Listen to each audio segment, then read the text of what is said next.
Well, hello again, everybody. I'm Michael Parsons from Accor Live Limitless All, and wherever you might be joining tonight, I hope you enjoyed tonight's content series called All at Home. But before we get started, I just want to do a quick technical check, make sure that the audio's all okay. So if you could just give me a quick thumbs up or a comment to let me know the audio's all okay, we'll get started in just a few seconds.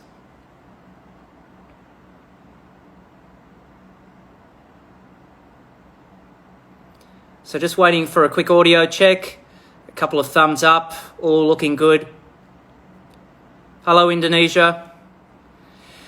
So All Together is just one of the unique digital experiences brought to you by All. We are crafting unique and exclusive content pieces exclusively for our members and our fans, which you can watch from the comfort of your own home, either live or on repeat. So do make sure you check out our Instagram page where you'll find tonight's content piece, as well as all the other great content pieces that we've created as part of the All Together series. Now I'm going to be joined by a very special guest in a few minutes, the multi-talented Jason de la Peña, and he's going to talk to me about what he's been up to on a professional and a personal level during these unprecedented times. Jason is a very impressive individual. He has built a career in the media. He has a professional cricketing career. He's travelled the world. And tonight he's going to share with us some great experiences and memories that he's had over the course of his career. Jason's a wonderful family man. As I said, a cricketer with 12 years experience, and through the media has lived and worked all around the world. I'm thrilled to have Jason join me tonight. So without further ado, let's bring Jason online and let's jump straight to our All Together with Jason de la Peña.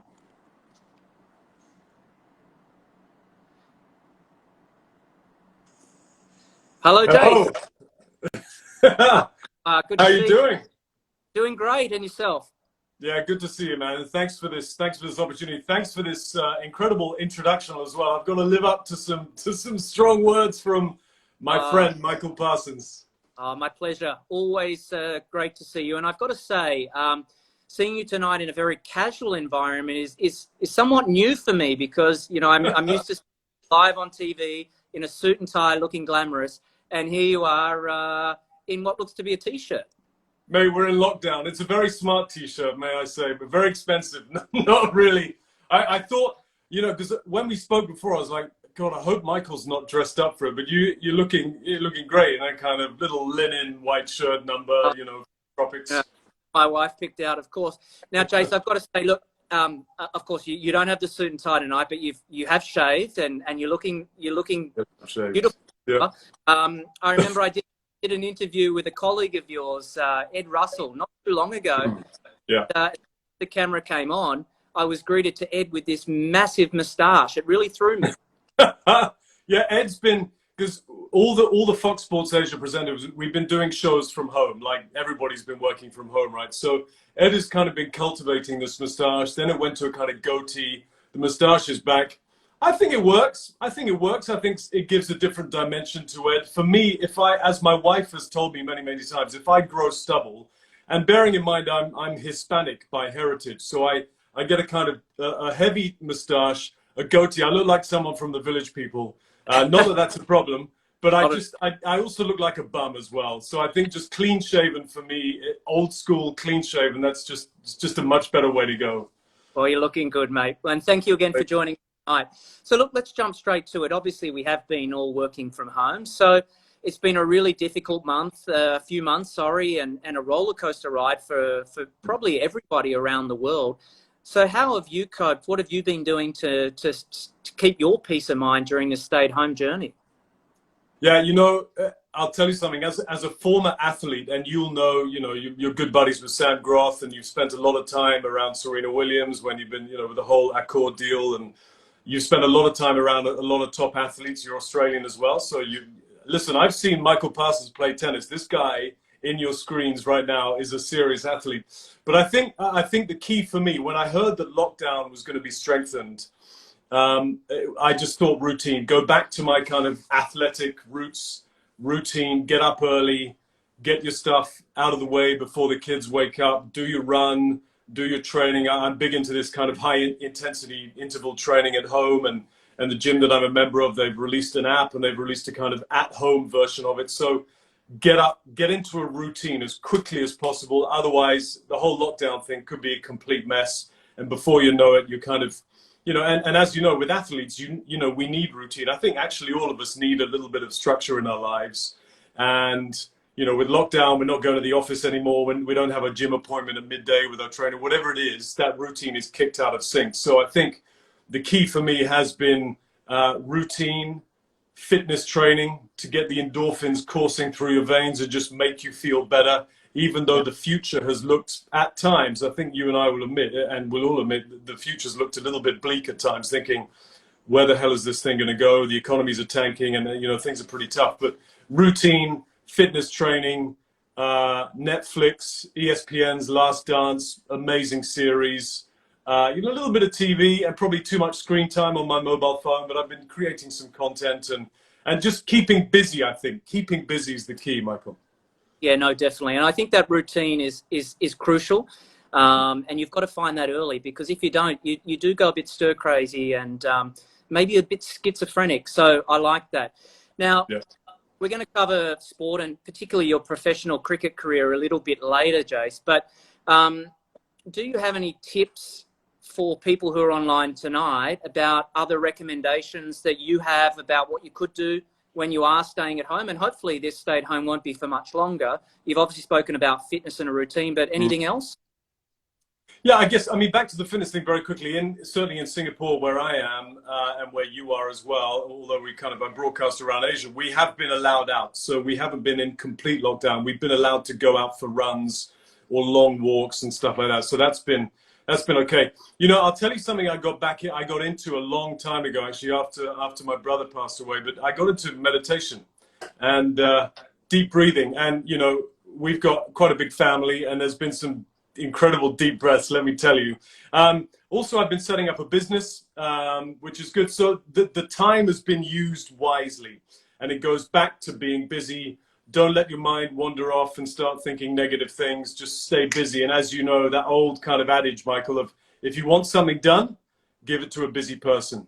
And, you're busy, I'm busy. And I think it's just the best way to be, really. So even though we've been locked inside, staying busy, setting up a business, doing my fitness, a little bit of meditation, which just kind of anchors you a bit, keeps you grounded. And you kind of come out of this meditation after like 10 minutes and you're like, I'm nicely chilled now. I can deal with the kids, stuff like that.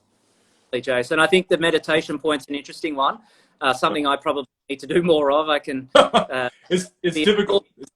That in the weeks, I can tell you that. But you mentioned routine. I did a bit of research around you. In early days, I'm talking the age of 7, you were shipped off to a military boarding school, right? And I'm sure this is not something as a 7-year-old you go up to your parents and say, Mum, Dad, I want to go to a military boarding school. But when you think about that experience, right, you reflect on it many, many years later, the learnings around discipline and routine, has that helped you over the last few months? Absolutely. Yeah, listen, I went to a military boarding school at the age of 7 because my parents were getting divorced and they wanted to kind of get me away from this horrible divorce that was happening.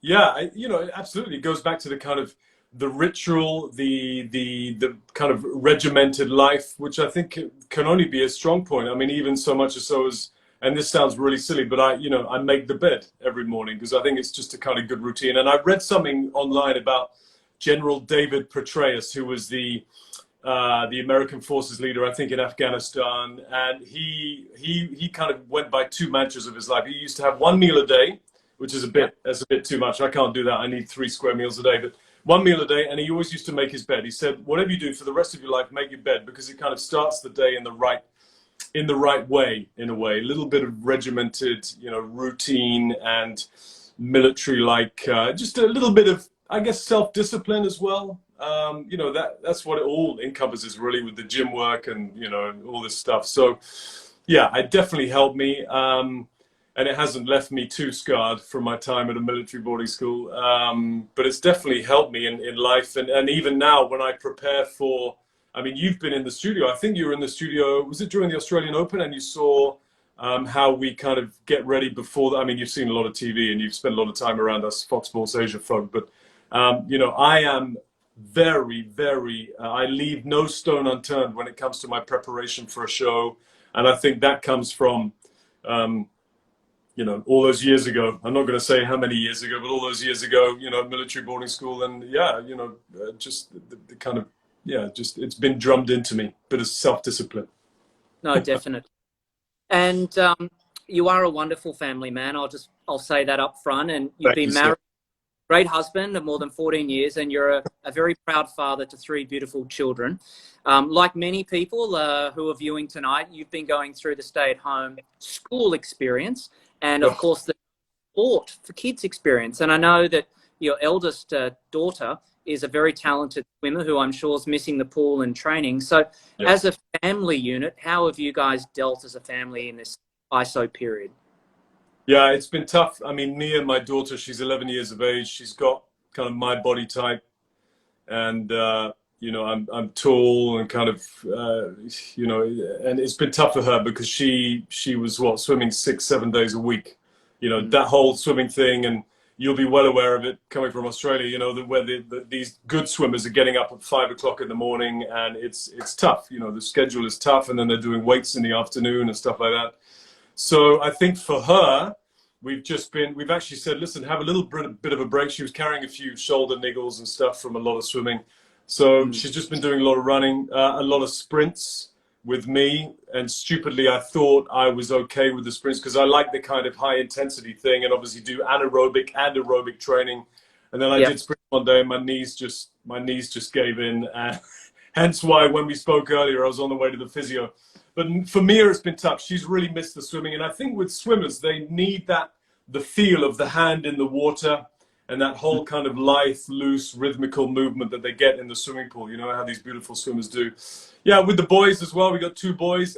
It's been tougher with the boys because, you know, boys just generally bounce off the walls, whatever age it is. So the lockdown's been tough on them. I think we've just tried to get them out every day, either for a long walk, and they're like, oh, I don't want to go for a walk, but like, you're going for a walk, and we do like a 5-6K walk, or with Mia, we go for a run, and the boys with a run. Well, my wife is an avid runner as well, so you know, that's been the key really. And then Mia's had a few Zoom calls every day actually to do kind of strength training for her swimming. We've had her hanging off the side of the kitchen counter actually, where I'm hanging onto her ankles. And she's practicing, excuse me, practicing her strokes and you know, trying to keep the rhythm going. But definitely, I think some videos from swimmers who are getting quite creative with you know, their training techniques in the kitchen. But anyway, But look, we're going to talk a lot more about your career in the media shortly. But I follow you on Instagram, and I have to say, genuinely, I do love your daily series called Bite Size Bulletin. So tell me a little bit about Bite Size Bulletin, right? I think you've got more than 70 episodes at the moment. And then further that, your eldest son, I've noticed he's been appearing every now and then on a couple of these. Yeah, so he's bloody good, isn't he? Early for a career in the media. Yeah, he is. You know, Leo, the middle son, he nails it every time. First take, he's like, you know, I say this, say that, say this, just for a little 15-second teaser on Insta stories, and he nails it every time. He's a very bright boy, and clearly he's got an eye for. He's a bit of a looker as well, and then clearly he's got a kind of eye for the camera, and he rates himself as well. Maybe he's kind of inherited a bit of his dad's ego, which is not a good thing. But yeah, the bite-sized bulletin thing is, you know, I wanted to show that there are still stories to report, even in a lockdown, even when sport has finished, and there are, and I've tried to. Who's the guy who's married to Emily Blunt? Who's the actor who did In a Quiet Place? And I see his face. Oh, he was in The Office. John Krasinski, I think. John Krasinski. And he did this good news. He did like he set up a studio at his home, and he was doing this good news daily bulletin, and he sold it for gazillions of dollars. Obviously, he's a star, and I'm definitely not that. But I just wanted to show with Bite Size Bulletin there are still sports stories going on. we're now looking forward to, this was 3 months ago, we're now looking forward to when sport might come back and how sport might come back and how associations are going to bring sport back. So there were still stories coming out. And I just thought, well, you know, I need to stay in practice. I'm a news guy. I worked at Sky News and Sky Sports News in London, and a few kind of heavy news channels in Paris, in Moscow, and in London. And I just thought, you know, I love news. There are still stories coming out. Nobody's doing it, and I'll do it just for giggles, really. But actually, the feedback's been it's been good. It's been really positive, you know. Well, love it, Jace. Keep doing it. What happens next when you're back in studio? I think you know, there's a lot of people probably who are watching tonight that do watch your bite-sized bulletins each day. So keep it going. Look, we did get some great news actually in the last few days here in Singapore about easing of restrictions, moving to phase 2, a welcome release for all of us here in Singapore, and hopefully joining a lot of happy people around the world who are going into, I guess, a lighter restrictions, so to speak. So what have you missed most, and what will be the first thing you'll do? I mean, we go into phase 2, 11:59 tonight, so effectively, what are you going to do tomorrow? What's the first thing?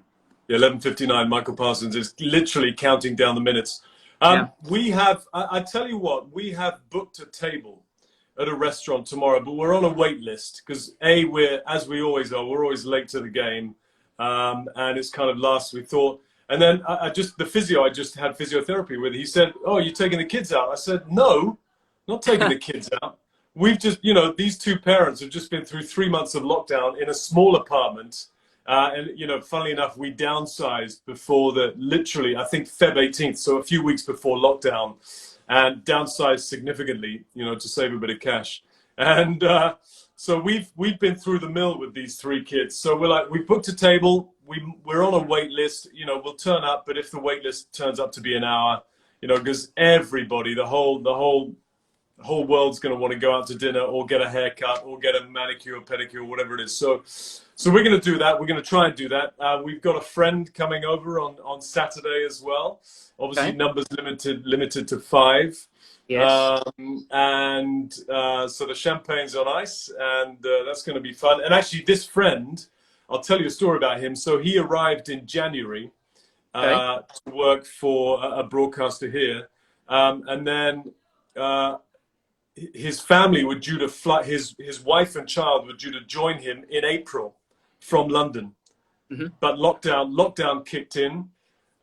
So he wasn't allowed to go back. They weren't allowed to come here. So he's not seen his wife and his only son since January. So it's really tough for him. And they're going to be flying in July. So, you know, back to your thing about what have I missed most? I think just the interaction, the social interaction. You know, having lived most of my life at boarding school or in a team environment, I really missed the banter and the social interaction with good friends and, you know, just the Mickey taking and just stuff like that. And actually, regarding the social interaction, it's been tough on the kids because they go to school to interact socially. I think it's probably actually been tougher on the kids. But yeah, I think, you know, going out to dinner, and I need a haircut, by the way, and also the social interaction with good friends. Very good. Well, I'm looking forward to all of those things too. So bring on tomorrow, I say. Look, let's mention now to cricket and the journey of Jason de la Peña. And of course, tell me a little bit about when did you first take up cricket, and was it a sport that you fell in love with straight away?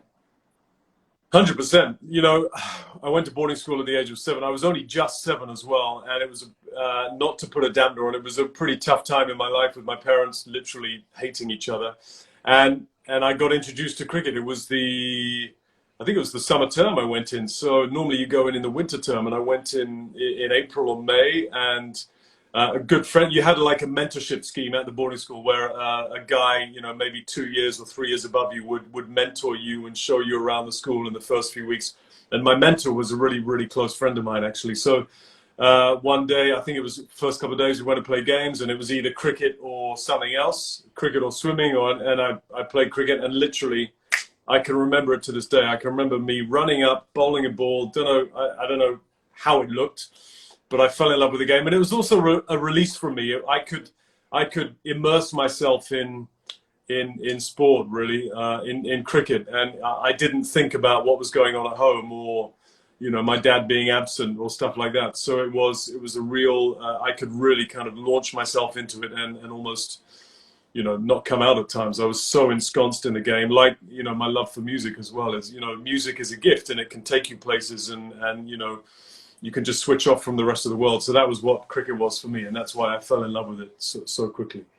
I mean, it's a great game. I love cricket, and maybe a lot of people on the chat tonight don't know a lot about cricket, so we'll educate you as well tonight, hopefully. But at 17, you had the honour of representing your country of birth, England, in cricket, and then a very successful decade professional cricket career, which would have been filled with a lot of highlights, memories. So can you tell us a little bit about that period, maybe one of the favourite matches that stands out, a terrible defeat, a nemesis? Well, Mr. Parsons, my greatest game, actually, my best bowling figures in a kind of Class A game was against Australia. And it was the Australian team with Shane Warne and Steve Waugh and David Boom and Damian Martin and Greg Blewett and great era. Craig McDermott, Merv Hughes. So this was a few years ago. This was the early 90s. But it was the series that Shane Warne made his name. And I got 5 for 77, and I opened the bowling with Courtney Walsh, the great West Indies cricketer, or great West Indies fast bowler. I bowled up the hill, and I got Mark Taylor, LBW, Steve Waugh, smashed it to cover. David Boone top edged it to gully. So I bowled quick and I bowled well, and there was a big crowd. But, I don't actually remember that because I was so in the zone and so, focused. And so I was in a different world, actually. I was completely zoned in. And then, that was my greatest game. And then probably, I think my worst game was, and that's kind of indicative of my career, actually. There were huge highs, huge lows. And I think the next game I went to play against Yorkshire, and Richie Richardson was their overseas player. And I got pongoed around the park. I got smashed everywhere. So it was kind of, from an incredible emotional high. And I remember there were write-ups in the newspapers because England were getting thrashed by Australia at the time. There were write-ups in the newspapers. This guy showed, real steel when the England bowlers can't, blah, blah, blah. So there were, I was thinking, my God, I'm going to get an England call-up. But I did for the under-19s, but not for the full England side. But that was great. And then the next game literally was a nightmare. Me that article, Jace, because those people that you mentioned that you got out, Steve Waugh, Mark Taylor, David Boone, some of the greatest batsmen Australia. So incredible. Yeah. And Ponting. And Ponting, yes. I'm going to talk some cricket terminology, and I apologise to those who don't know a lot about cricket, and I'll try my best. But in cricket, we talk from a bowling perspective about a bunny. Now, a bunny is a batsman who gets out on a regular basis to a particular bowler. Would that be a good description? Absolutely. So, in your career, is there a particular person that was your bunny? And then was there a particular batsman who you actually feared bowling to because on the reverse, maybe you were his bunny? Yeah, absolutely. So David Boone was my bunny. I got him out, I think, 3 or 4 times. And then I think in one of my final first-class games, he was the overseas professional for Durham. And, that game, we rocked up to Durham. It was pouring with snow. It was beginning of April, so when the first-class games were. So we thought, right, we're not going to play, so let's get on it. We had a few beers the night before, staying in a really nice hotel, a few beers. We went out, had some late food and stuff, and woke up very shady the next morning. Bright blue skies, beautiful sunshine, the snow. We got to the ground, and little did we know the ground had like underfloor heating, so the snow had gone, and we bloody played like straight away. But I got David Boone out, so that was all right. I was cool with that. And then the batsman who smashed me around the park. Oh wow, that's a really good question. I think probably I played against Graham Gooch a few times, and he dominated me. And I later found out that actually he looked to dominate from the first ball. He would look to score a 4 off you as a bowler, especially as a young bowler, maybe not as confident as the others. He looked to get on top of you straight away. So there was, you're playing catch up the whole time. I mean, another great batsman. And I think that psychological moment, as you said, to attack the bowler straight away and really set a standard, that's important. but in let me say that again. In any sport as well, you talk to Sam Groth in tennis. He will have played against guys who, or you will have played against guys who are smashing the ball from ball one, and you're thinking, "Whoa, okay, I gotta pull my socks up here." Exactly. Now, in sport, we often talk about the greatest of all time, the GOAT. So was there a particular, or is there a particular player, either past or present, that you think is the GOAT of? Well, I think for what he did for the sport and for the amount of people that were relying on him to do well day in, day out, I think Sachin Tendulkar, carried the weight of the Indian nation on his shoulders for 20 years. He made his test debut as a teenager, in an Indian team that weren't particularly good at the time. And he, alongside the likes of Anil Kumble and Saurav Ganguly and Javagal Srinath and Venkatesh Prasad and then all the players that have come through now, I think Tendulkar has done amazing things for the game and for the Indian people as well. My heroes were probably Michael Holding, a West Indies cricketer whose nickname was Whispering Death.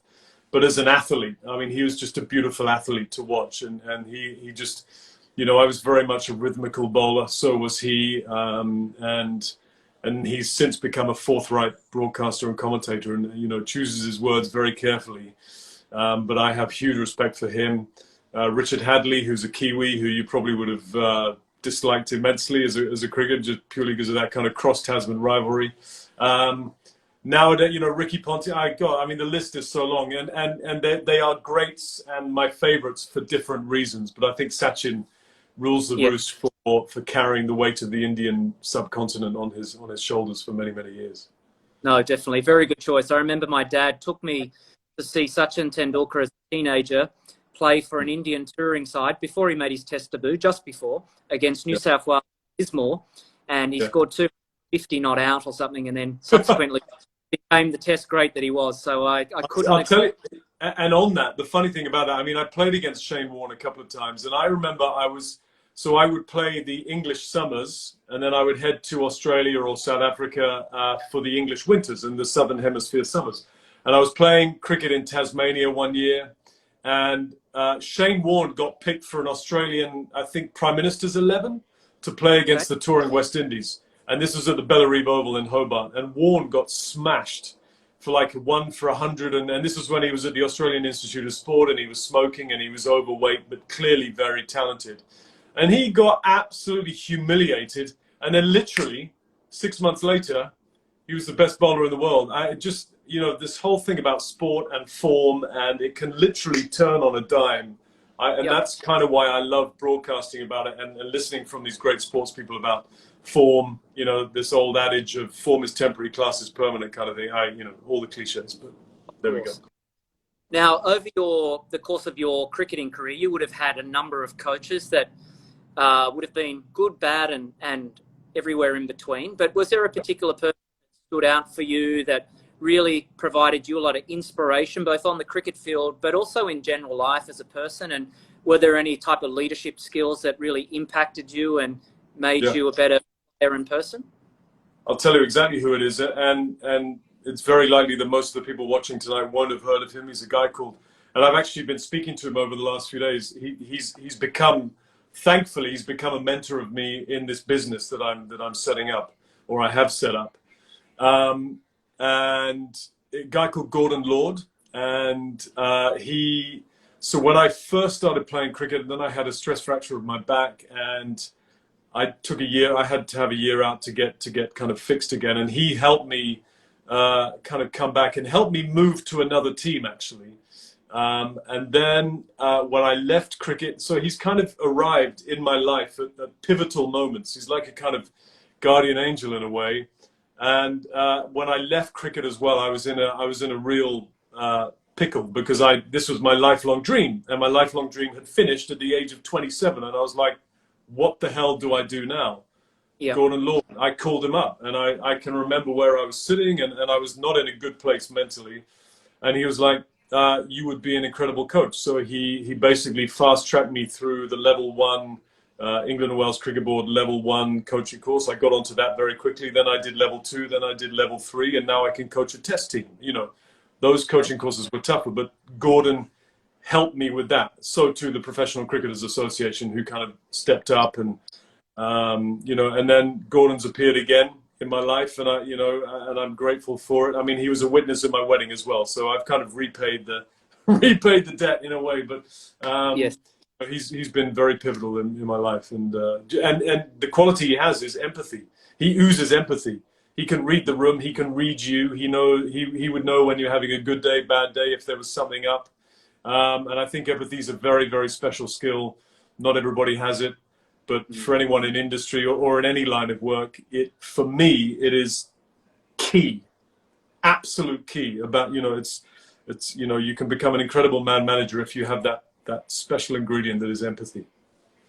So you spoke about coaching and your qualifications to potentially coach a test level team, but here in Singapore, I've noticed in recent times, or more recently I've noticed, I should say, that you are coaching, but you're developing the skills of the younger generation. And that's beautiful to see you coaching these young kids here in Singapore, where cricket maybe isn't a top tier sport, but, you know, the passion there is certainly there. And I see that you bring that every day.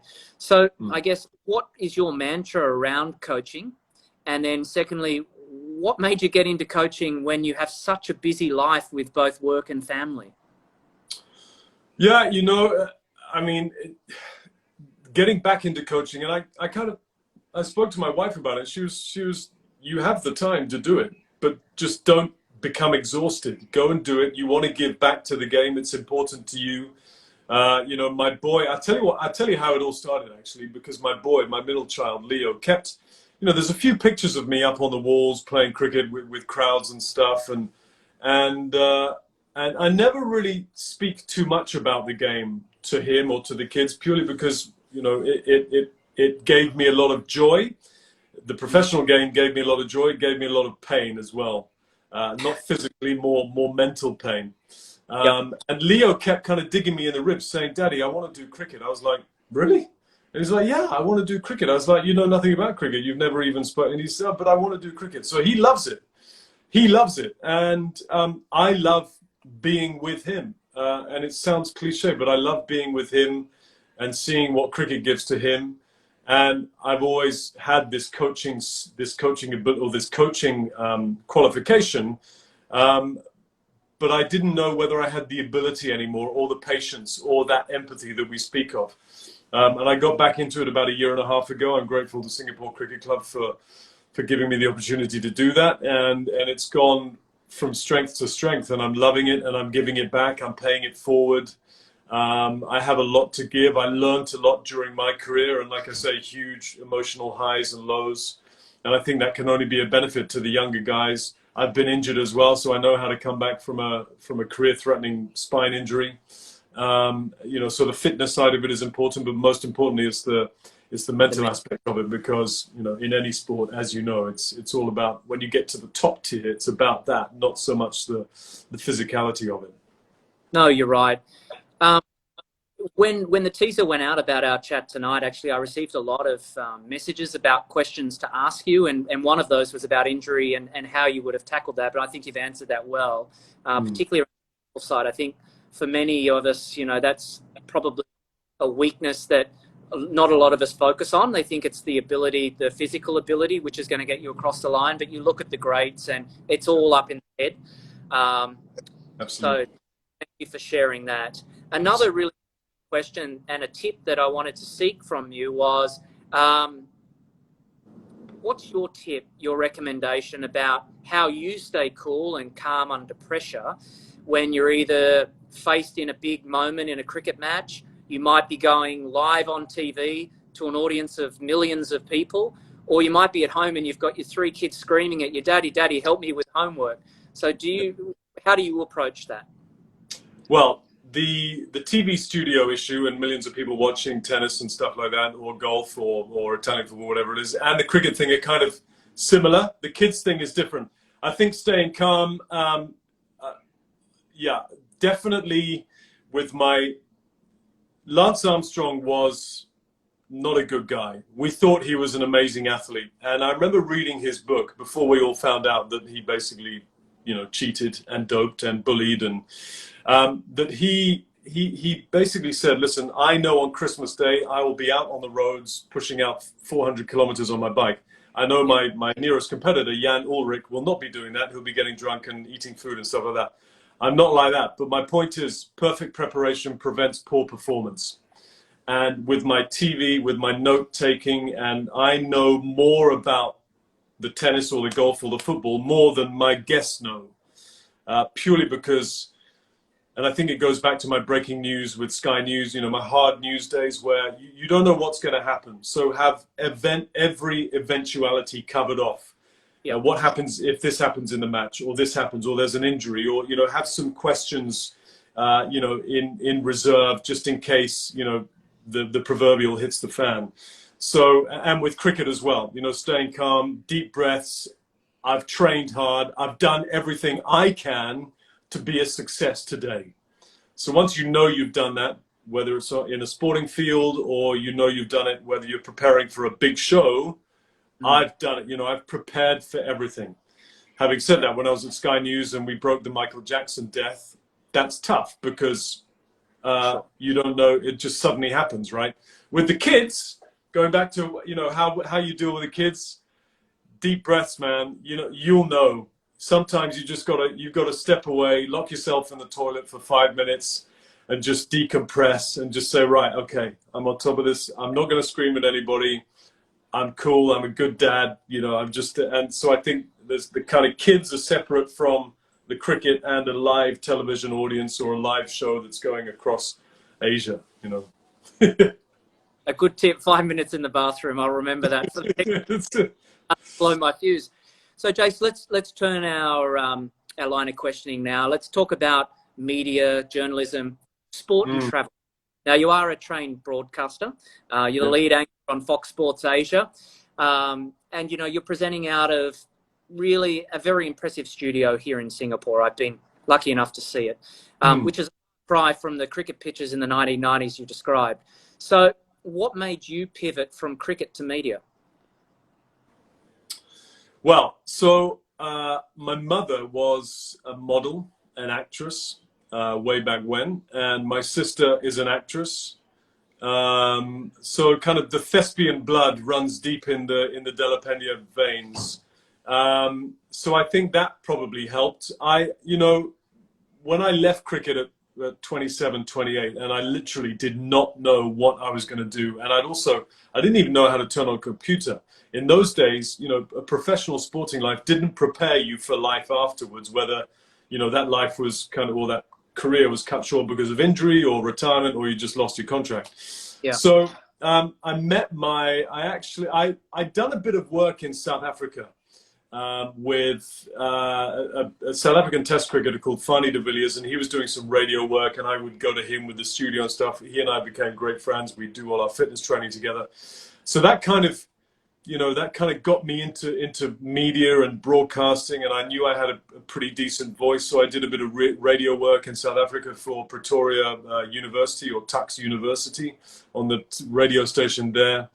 And then I met my wife. Cut a long story short, I told you I could talk. Then I met my wife, and she was like, you need to go into TV, because I know you. I've met your mum. I've met your sister. I've met your brother. He's a show pony as well. You got to go into TV. You light up when the camera comes on. So with the help of the Professional Cricketers Association, I got some money to kind of do a TV course, and then I did a long distance journalism course. And that was it. I was off, and you know, the universe aligned and helped me out, and here I am, 15 years later. Yeah. There you go. So in your line of work in the media, either through journalism or through sports media, you've obviously lived in a number of countries. I think you've lived in France, you've lived in Australia. You mentioned South Africa, United States, Australia. Now living here in Singapore. But your first journalist gig was in Moscow in Russia. Tell me a little bit about that, because that is a strange pivot, cricket to media or journalism to Russia. And then you're very talented. Have you had to learn another language as part of any of these assignments? Absolutely. So when we, yeah, I mean, listen, at school, I was terrible at chemistry and physics and maths and stuff. I'm a linguist. You know, I can speak French, Spanish. And when I got the job, first of all, when I got the job, I just met my wife, and I got offered this job, to go to Moscow. And I was like, I can't tell her because I love this girl and I want us to get married. I don't want to go and live in Moscow. So I sat on the email for like a month and didn't answer. And then I told her, and it was, you know, I was bumming around London earning like $900 a month as a landscape gardener, which I loved the job and it's great for the soul, but it wasn't kind of stimulating me mentally, hence why I needed to move into TV. So I went from $900 a month or £900 a month to a lot more in US dollars. And, you know, we got this job in Moscow and it was crazy. 300 British journalists descended upon Moscow. And this was at the time where the Kremlin accused, I think, the British government. There was some rocks, literally, this is no word of a lie. There were some big stones outside the Kremlin, which kind of bordered the grass verge, and then you've got the road. And they accused the British, you look this story up on Google, they accused the British government of having cameras inside the rocks. You know, all hell broke loose in the press and stuff. Anyway, 300 British-based journalists descended into Moscow for this new international news channel, which was kind of sponsored by Putin's media guy, Mikhail Lesin. And there we were. We landed in Moscow. We didn't know what the hell to do. It was only a 3.5-hour flight from London, I think, but a world away. And it was just an incredible ride, an incredible journey. We got there. They took our passports for 3 months. They said, "Oh, we need your passports to set up the bank account and stuff like this." And we're like, that doesn't sound right. So we didn't have a passport. So there I was. I'd left my fiance in London, couldn't see her for 3 months, brand new job, you know, in Moscow, in a really, really kind of alien environment. Moscow is not far from London, but my God, it's very, very different. But I had an absolute ball. There was a real team ethos, goes back to my cricketing days. It was us, 300 journalists in Moscow on this journey, on this kind of emotional roller coaster. And then 3 months later, I got my passport back, and I literally walked to I got in a cab.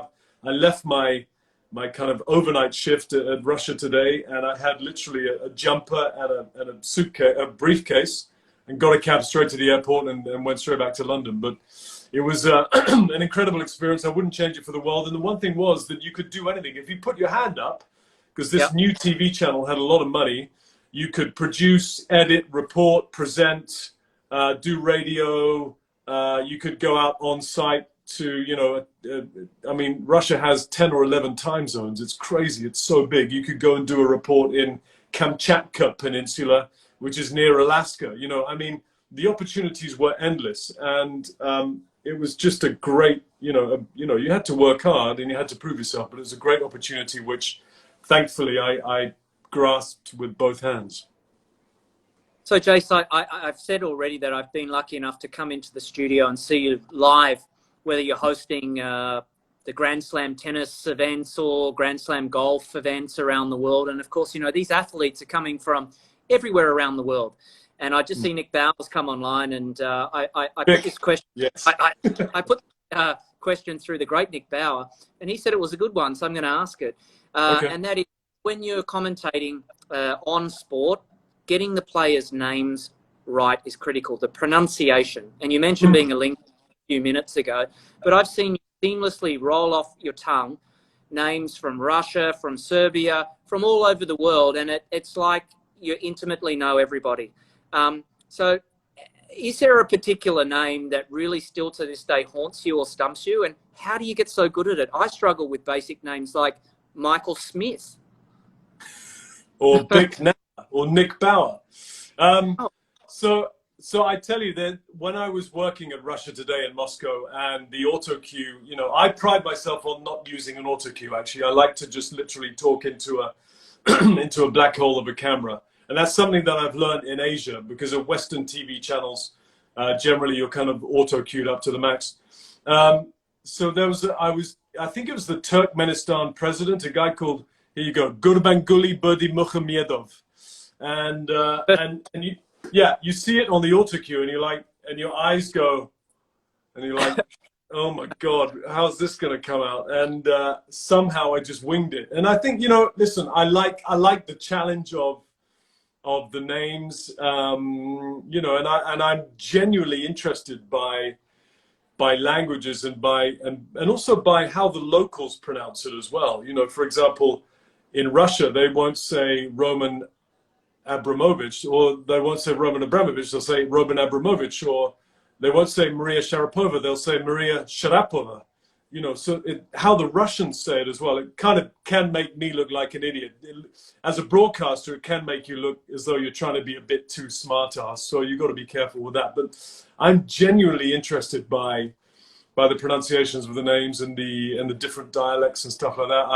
I'm a great mimic. I love doing accents and, taking the mickey out of people. Not out of you, Michael Parsons, but if I am taking the mickey out of you, it's because I love you, you see. It's because I'm a big fan of yours. All right, so we're running out of time. I do want to see if there's any questions for you, but live sport, right? It's slowly returning around the world. We saw in New Zealand, Super Rugby just returned live with crowds, which is fantastic. But there are other sports that have recently resumed to closed stadiums, no spectators. And even a matter of days ago, the USTA announced that the US Open tennis would go ahead as scheduled on the 31st of August. But of course, with very different restrictions to both players and teams, which has caused controversy with a lot of top players saying that they're not interested in going. Yeah. What is your thoughts around this particular tournament, given the fact we haven't seen any tennis since probably early March? We skipped the French Open, which of course is coming in September post US Open, and Wimbledon was cancelled for the first time since 1950, I believe. So what's your thoughts around sport moving forward in a global environment? Yeah, well, listen, I mean, Flushing Meadows and the US Tennis Association, the USTA, are going to create a kind of biosphere at Flushing Meadows. The players are going to stay there. Their teams are going to stay there. Everything is going to be contained inside Flushing Meadows. No media, no external media allowed in. So, but, hopefully we're going to broadcast it across Asia, because that means I can get back in the studio. But listen, as far as the tournament coming back, absolutely. I can't believe that Rafa Nadal and Novak Djokovic have kind of, they're a bit reserved about, they're like, hang on, this doesn't feel right. But I'll tell you something now. Federer's not going to be there. Novak and Rafa will be there, because Novak can get another Grand Slam title. Rafa can, what's he on, 19 at the moment. He can draw, no, he's on 18, so he can get to... 19.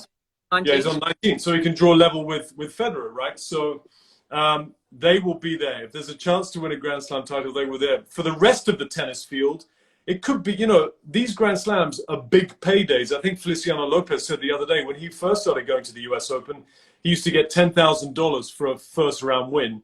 Now you win the first round, you get $50K. It's a big difference. And for these lesser known players, it's a huge payday and, big ranking points. So absolutely the tournament has to go on. Billie Jean King said, nailed on. This is a great thing. It's a great thing from tennis. And Serena Williams today said she's going to be there. So obviously she wants to get her 24th Grand Slam title. So, and that's a huge boost for the tournament. If Serena says she's going, Simona Halep said, I'm not sure about it. I think she'll kind of check herself and say, well, if Serena's going, then I've kind of got to go. They're going to be flown in on private jets. Novak's annoyed because he can't go into Manhattan. So what? It's 2 weeks. Give us fans what we want. We want a damn Grand Slam tennis tournament. So, get yourselves there, play. It's a good life they have. And that's kind of my attitude towards it. I think sport, are we going to be in the same place in 2021? I don't know. I hope not. Hopefully by then we've got a vaccine for COVID-19. It's difficult. I think we just have to adapt and, work around this thing that has gripped the world over the last 3 months. Well said. I'm looking forward to seeing some tennis return, that's for sure. All right, 3 quick questions before I see questions from our online viewers tonight. But obviously, you've done a lot of travel personally and professionally over the years. What do you miss most about travel? I like getting on a plane.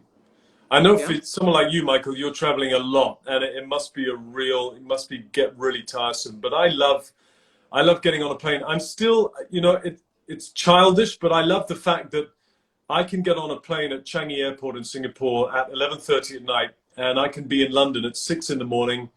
And you go from one very different world to another very different world, and I love that. Maybe it's romantic and it is childish, and I think coronavirus has changed plane travel and will change plane travel, but I love that. I love it, and I just enjoy. I enjoy the takeoff of a plane as well. I enjoy that funny feeling you get in your stomach. I like watching the movies. I like having time away from the kids because you can sit on the plane and you can catch up on all the movies that you haven't seen because they're hogging the television. I've always loved travel. I've done it from, very, very young age. I think I went on the first plane on my own when I was about 6 years old to go skiing with my brother in the French Alps. And yeah, just being in a different world, and yeah, it's just exciting, and it's good. Travel's a wonderful education. And I think we've been so spoiled over the last few years, and I want to go back to that, please. My wife is typing, so does mine, honestly. Look after the kids, please. Last question, Jace. If you could be anywhere in the world right now, where would you be? Anywhere in the world. Yeah. It can be with your wife and kids, or it can be alone, but I've never listened. Our bucket list. I mean, my wife does a lot of business in Japan. I've never been to Japan. Japan's on the bucket list, but the biggest bucket list for me is New Zealand. Actually, the land of the long white cloud, rugby, cricket, great food, fresh air, Lord of the Rings, Hobbiton, rugby, and rugby. And just great people, banter. I spent a lot of time in Australia, and it's the same, right? The people, they tell you how it is. There's no BS. They're just straight up good people. It's just that kind of. And I'm a country boy at heart. So I grew up in the countryside, and I love the look of New Zealand. It looks amazing, and one day I'll get there. oh, it's so picturesque. I mean, you do have to get there with the wife and kids, and the South Island in particular is just exquisite. So definitely get there very soon. So, Jace, I'll just see if there's any questions, or if I don't know how to scroll here, but if there's any questions of Jason from the audience tonight, please shoot those through. I'm sure Jason would be happy to answer anything that you want to know. I'm seeing if there are any questions. They're all very quiet. Kiwis are the best. Not sure if that's a question or a statement, but they're pretty good. I'll give them that. Yes, Kiwis as well. One day I'll hopefully find out how awesome the Kiwis are. In line with Accor Hotels and all_APAC. Of course. Sorry about that. We've got a lot of hotels across New Zealand. Here we go. Bauer's trumped up a question. Would you rather hit a backhand like Fed or a tee shot like Tiger?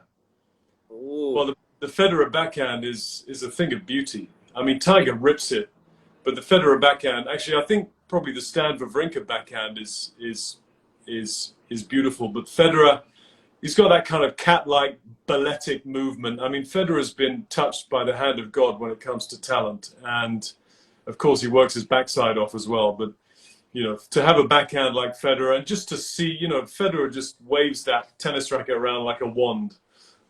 He's very special indeed. Well, it's a very interesting question because, we haven't, I love tennis. I haven't played tennis for a number of months, and I'm actually getting up tomorrow and playing the great Nick Bauer. And so maybe he's looking for advice. I'm not quite sure. But Nick, if you are still online, be prepared to lose. There's another question here. I'm very competitive, Jace. There is another question here. Have you ever run a Singapore park run? No, from Pilates_Pete. Thanks for your question.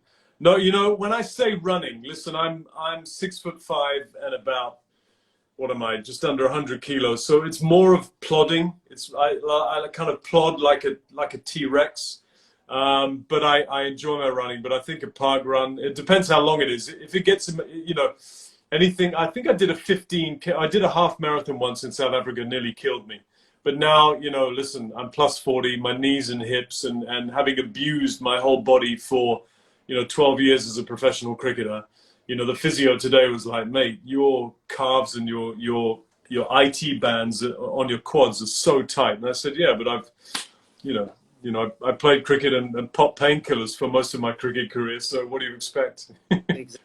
Exactly. Well, I think the park run, if I'm not mistaken, is about a leisurely 5K run. So I can do that. I can do that. Yeah. I can do that. Definitely. The Pilates _ Pete can tell us when the next run is, and you might even just rock up at the start line. You may not get to the finish line, but you'll definitely be at the start line. Okay. All right. Well, look, Jay, so I'm not sure if there's any more questions, but I have to thank you wholeheartedly for coming online and having a chat with me tonight. Great to talk again. And to everyone who joined us tonight, thanks for tuning in. I hope you found it engaging. Do you have any final words of wisdom before we log off, Jace? Oh, man.